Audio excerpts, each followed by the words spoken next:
बिस्मिल्लाहिर्रहमानिर्रहीम। अस्सलाम वालेकुम स्टूडेंट्स, आपकी क्या हाल है बेटा। उम्मीद है आप लोग माशाल्लाह सब खैरियत से होंगे और छुट्टी एंजॉय कर रहे होंगे। कुछ स्कूल खुल गए हैं इंशाल्लाह, बाकी भी कुछ अरसे तक खुल जाएंगे। जो हमने आज टॉपिक बड़ा सीखना है वो लॉज ऑफ एक्सपोनेंट्स के हवाले से है। उसमें हम इंशाल्लाह मैं पूरी कोशिश करूँगा कि आपको आसान और ईजी लैंग्वेज में आपको समझा दूँ ताकि आपको आसानी से समझ आ जाए। पहले हम कॉन्सेप्ट क्लियर करने के लिए कुछ इसके लॉज के बारे में स्टडी करते हैं कि laws of sum of power क्या होती है। देखें, दो सेम हमारे पास बेस आ रहे हैं, इनकी पावर डिफरेंट है तो उसने इनको प्लस किया है तो 5 आंसर आ गया। अगर सेम बेसिस हो तो उनकी पावर प्लस हो जाती है। ये हमारे पास इसका पहला लॉ है। अब law of question of powers with same base में हम क्या करेंगे, यहाँ पर देखें वो डिवाइड हो रहा है तो डिवाइड में हम दोनों की पावर्स को ऊपर लेके जाएंगे और माइनस कर देंगे। उसके बाद थर्ड लॉ आ रहा है हमारे पास law of power of power. इसमें हम क्या करेंगे, ये जो पावर दो लिखी नज़र आ रही है इनको आपस में मल्टीप्लाई कर देंगे तो हमारे पास 8 आ जाएगा। उसके बाद है लॉ ऑफ प्रोडक्ट। इसमें क्या करेंगे, पावर ऑफ प्रोडक्ट। इसमें हम क्या करेंगे, जो नीचे रकमे हैं हमारे पास अब बेस में डिफरेंट आ रहे हैं तो इसमें पावर सेम आ रही है। जब पावर सेम आ जाएगी तो हम उनको मल्टीप्लाई कर देते हैं इनके बेसिस को। नेक्स्ट हमारे पास जो आ रहा है वो आ रहा है law power of the quotient. उसमें हम क्या करेंगे, देखिए यहाँ पर डिवाइड हो रहा है, अब यहाँ पर बेस डिफरेंट आ रहे हैं, पावर सेम आ रही है तो आपने सिर्फ इसको कंबाइन लिख देना है तो मेरा क्वेश्चन का आंसर आ जाएगा। उसके बाद है लॉ ऑफ ज़ीरो पावर। इसमें हम क्या करेंगे बेटा कि हमारी जो पावर है ना वो आपने याद रखना है कि ज़ीरो आ जाए ना तो वो 1 के बराबर होती है। यहाँ 0 1 के बराबर, जिस पावर 0 आ गई आपने याद रखना वो 1 के बराबर होगी। उसके बाद आगे है हमारे पास लास्ट लॉ जो आ रहा है उसमें लॉ जो फ्रैक्शनल एक्सपोनेंट है। देखो इसमें फ्रैक्शन में आ रही है वैल्यूज़ है ना, 1/n आ रहा है, यहाँ पर 1/, इसमें यहाँ लिखा है 1/2 है, 1/3 है तो ये इसको हम ऐसे भी लिख सकते हैं। ये हमारे पास फ्रैक्शनल जो ना एक्सपोनेंट्स कहलाता है इसका। हमारे पास एक्सरसाइज बेटा 2.15 हमने जो है करनी है। उसमें जो पहला क्वेश्चन है उसमें सिंप्लीफाई भी करेंगे और एक्सपोनेंशियल फॉर्म के अंदर इसको जवाब लिखेंगे। ये कुछ क्वेश्चन लिखे हुए हैं, इनको सॉल्व करते हैं।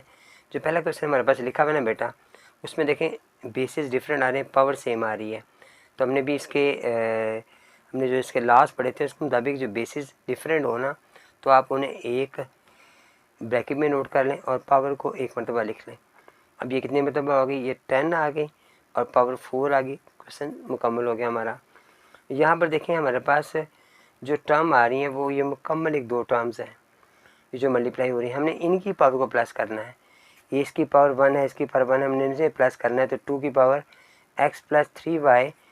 एक तो ये वाला 1 है, एक ये वाला 1 है, दोनों को प्लस करेंगे तो हमारे पास आ जाएगा, इसका जो आंसर आएगा वो 2 आ जाएगा। ये इसका आंसर होगा।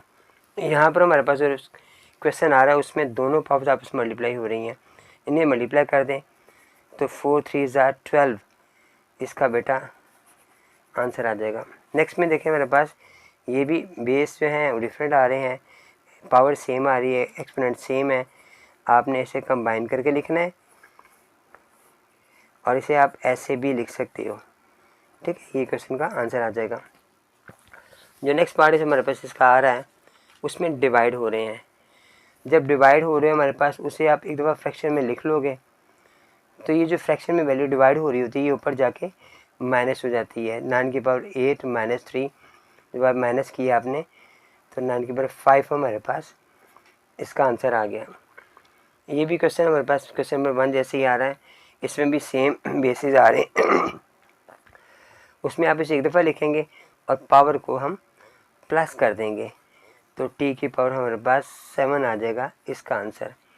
यहाँ पर फ्रैक्शन में वैल्यू आ रही है, ये दोनों प्लस हो रहे हैं और ऊपर जाके माइनस होंगे।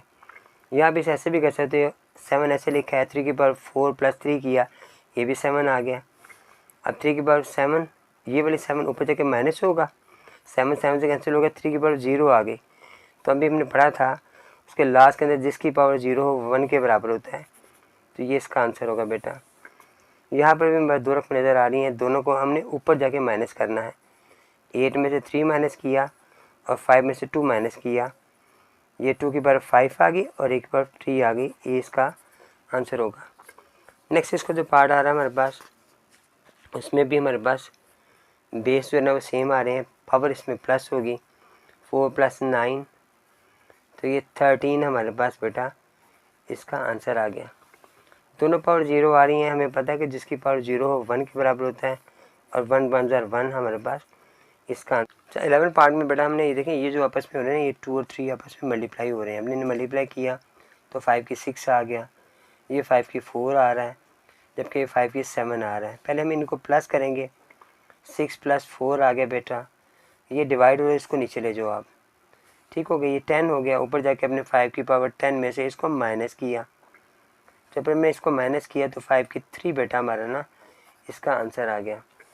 नेक्स्ट पार्ट में हमारे पास ये जो पावर 1 आ रही है एक्स की, ये ऊपर जाके माइनस होगी, इस तरह ये 4 ऊपर जाके माइनस होगी, ठीक है बेटा। इन दोनों को माइनस किया तो 1 आ गया, इसका भी 1 आ गया, 1 लिखते नहीं है बेटा, ये हमारा आंसर आ गया।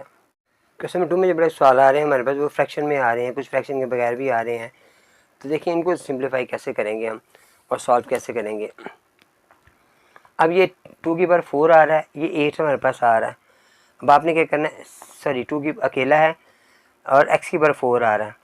सबसे पहले आप क्या करेंगे, ये आपस में कटिंग हो रहे हैं, डिवाइड हो रहे हैं, कटिंग हो रहे हैं। अब यहाँ पे 7 है, यहाँ पे 4 है, अगर आप 4 के पास 7 ले जाओगे तो हमारा आंसर जवाब माइनस में पावर आ जाएगी, इसलिए हमने इसको नीचे लाना है।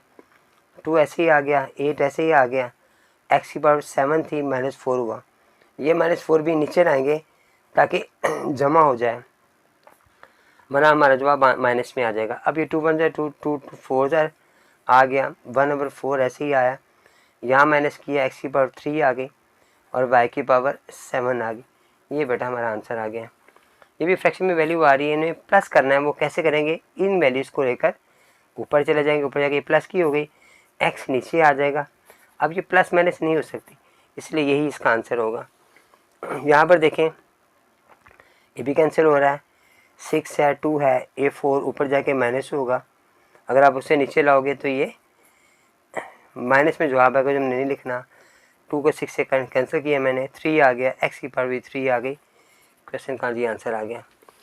नेक्स्ट पार्ट में हमारे पास 27 आ रहा है, हमें पता है नीचे के 3 3 ज़र 9 9 3 ज़र 27, यानी 3 की 3 आ रही है और होल की पावर आ रही है -2/3। अब ये 3 3 से कैंसिल हो गया, -2 हमारे पास आ रहा है, लेकिन इसे +2 करना है हमने, तो हम इसे नीचे ले जाएंगे ताकि +2 हो जाए। अब 3 की पावर 2 से मिला के 9, 2 3 को 3 से मल्टीप्लाई किया तो ये 9 आंसर आ गया। यहाँ पे 32 आ रहा है, पहले से सिंप्लीफाई करेंगे तो क्या करेंगे हम, 2 2 ज़र 4 4 2 ज़र 8 8 2 ज़र 16 16 2 ज़र 32, 2 की पावर 5 आ रही है, हमने 2 की पावर 5 लिखी।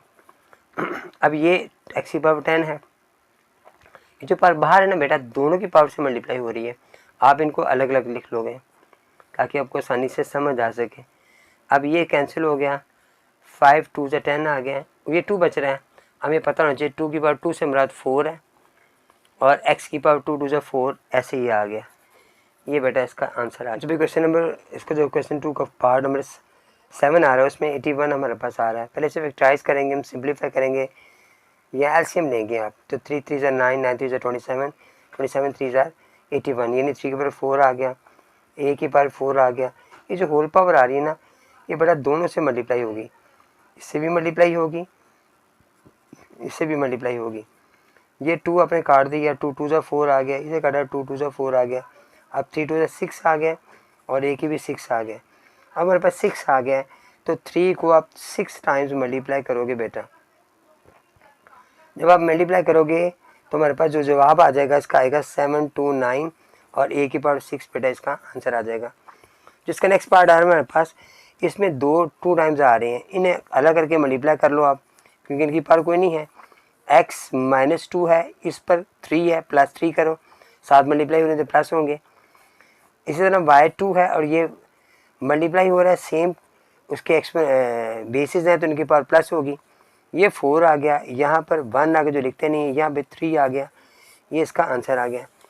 जो नेक्स्ट पार्ट इसका है हमारे पास, उसमें हमारे पास ये पावर से मल्टीप्लाई हो रही है, तो 2 की पावर आ गई 10, उसके बाद 7 की 3 आ गई, यहाँ पर 8 को 3 टाइम मल्टीप्लाई किया, 2 को किया 3 टाइम मल्टीप्लाई, 2 2 ज़र 4 4 2 ज़र 8, यानी 2 की पावर 3 आ गई, होल की पावर भी 3 था, 7 -1 था, ये 3 3 ज़र 9 ऊपर जाके माइनस होगी, 2 की पावर 10 -1 10 -9 सॉरी, और इस तरह 7 की पावर 3 -1 +1 ऊपर जाके होगा। अब ये हमारे पास 2 अकेला आ गया, 7 की पावर हमारे पास आ गई 4। अब 2 अकेला है हमारे पास और 7 4 टाइम्स है। इन सब को मल्टीप्लाई करोगे आप, ठीक है। जब मल्टीप्लाई करोगे तो 4802 बेटा इसका आंसर आ जाएगा।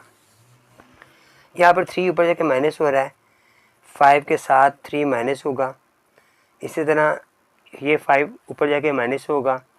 इसी तरह 4 के साथ 2 माइनस होगा, क्योंकि ये सेम बेसिस हैं। यहाँ पे 3 की पावर 2 आ गई, ए की पावर मेरे पास भी 2 आ गई, बी की पावर भी 2 आ गई, ठीक है। ये आंसर नहीं आएगा, इसे 9 बना लो।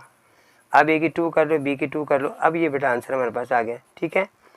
क्वेश्चन बेटा अलहमदुलिल्लाह ख़त्म हो गए हैं और मैंने कोशिश तो की है आपको आसान तरीके से, आसान लैंग्वेज में समझाऊँ। मुझे उम्मीद है आपको बड़े अच्छे तरीके से समझ आ गए होंगे। आप मुझे बेटा कमेंट्स करके बताइएगा कि आपको सवाल समझ आए कि नहीं आए, ठीक है। उसके बाद मुझे आपने अगर आपने बेटा मेरे फर्स्ट टाइम इस लेक्चर सुना है तो सब्सक्राइब नहीं किया हुआ मेरे चैनल को सब्सक्राइब करें, मेरे वीडियोस को शेयर ज़रूर किया करें अपने दोस्तों के साथ, ज़्यादा से ज़्यादा शेयर किया करें। जज़ाकल्लाह बेटा, अस्सलाम वालेकुम।